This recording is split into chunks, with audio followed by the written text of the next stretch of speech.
It's my pleasure to introduce Robin ma'am. Ma'am, it's my pleasure that I'm sharing this show with you. I'm really very excited to talk to you today. Most of the people, when I talk to small children and other people in the world, I ask them what their motives in their life is. So most of the time, children tell me that I want to become some policeman, or I want to become something like a pilot, or a doctor, or an engineer.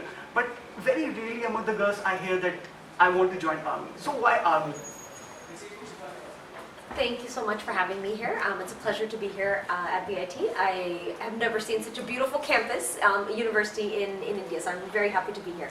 I was actually one of those very typical kids. I wanted to be a pilot.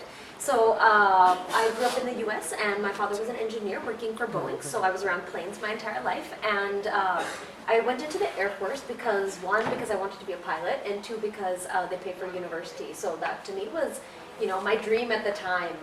Of course, I spent 7 years in the Air Force and learned very quickly that it was not where I belonged. So I think, it really encouraged me to think about pursuing what makes us happy rather than pursuing what people say is right. Ma'am, could you tell us something about Kranti, which is the organization that you came up with? Also, adding on to the question, when you came up with Kranti, you went to these rescuing the children of the sex workers. Now, coming from the States and going to probably the lowest strata of Indian society, did they treat you like an outsider? Was language a problem for you? Can you just elaborate and tell us more about that? So we started Kranti about 5 years ago. Before that, I was working with another NGO, and my colleague was responsible for doing raids and bringing the girls out of brothels and things like that. And I worked specifically with the girls, and that was kind of my learning experience, kind of getting a really deep understanding of what these girls are facing, the lives that they're, the things they're struggling with. But also during that time, I really learned what talent these kids had in them. Everyone just writes them off like, zindagi barbaad ho gayi, like once this has happened to you, you're not going to become anything. And I really saw in these kids a amazing talent and passion, one, to learn, and two, to change the world. So, honestly, it's been much easier than I expected, kind of working with the moms, working with the sex workers, working with the kids. It's been much easier than I expected. Of course, there's difficulties as there are in any work. Sometimes there's a lot of police involved and legal complications and stuff, but the community overall is really wonderful. A child, if he has to tell that his parents, his mother or his father or anyone is a sex worker, it's really difficult for a child to say that. So what is your strategy when you are training the children? Are you telling them, okay, say the name proudly, he's your father after all, she's your mother after all? And the second thing is that, what's your views upon the thing prostitution? What do you think about it? Yeah. Thank you for that question. I think it's a very important question. And to be honest, this is one of the things that we work with these girls, and what we say is Kranti empowers girls from Mumbai's red light areas to become agents of social change. But a lot of that work is also that we're fighting for sex workers' rights. We do believe that sex work should be legal. We do believe it's work. And we believe that every woman, no matter what job she's doing, whether she is cleaning up the streets in the morning, whether she's a rag picker, whether she's a sex worker, whether she's a domestic worker, every woman deserves the same rights, the same freedoms, and the same dignity that every human being has. The same dignity that an engineer or a lawyer or a pilot has, So in that sense, this is one of the things that we teach the girls as well when they first come to Kranti. A lot of times they spend 17, 18, 20 years just being told that, your mom is a terrible person and she does this terrible work and you better not tell anyone about it. But our approach is complete opposite, Stand up and be proud of your mom. She's doing this because she wants you to have a better life, That is the sole reason why she's a sex worker. So, she could have ditched you, she could have stuck you anywhere, but she's doing this for you to have a better life. And, I think when the girls come to a place when they're finally proud of where they're coming from and proud of the life that they've lived, they do amazing wonders with their lives. Most of the people in our university are in the age group of 19 to 23, I believe. Yeah. So what is your message to those people? Just that I want to ask. Well, you guys have spent a couple days now talking about impact, and I think that, the question that you asked her first was, what do you think about in the morning? And I think my advice to kids this age would be, think about what you want your impact to be in the world.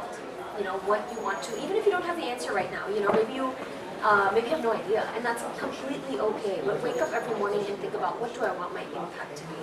And I think that really helps drive us to finding, our hearts in the right place, and rather than focusing on money and on, status and power and all these things, it really helps you think about what things you want to leave behind in the world. It was really my pleasure, ma'am, talking to you. It was a really fantastic experience for me, and I think for all the viewers as well.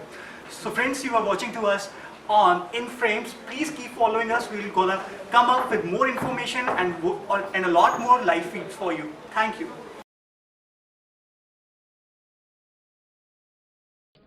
Hello VID, you are watching In Frame and this is Rivera Viagio and you're watching me, Rizwan Khan, reporting live from Chenna Reddy, and I'm here at Impact presentation ceremony. I'm here with Mr. Varun, who has just won the competition over here, and I'm here with Suvita also. So Suvita, how do you feel the ambience over here?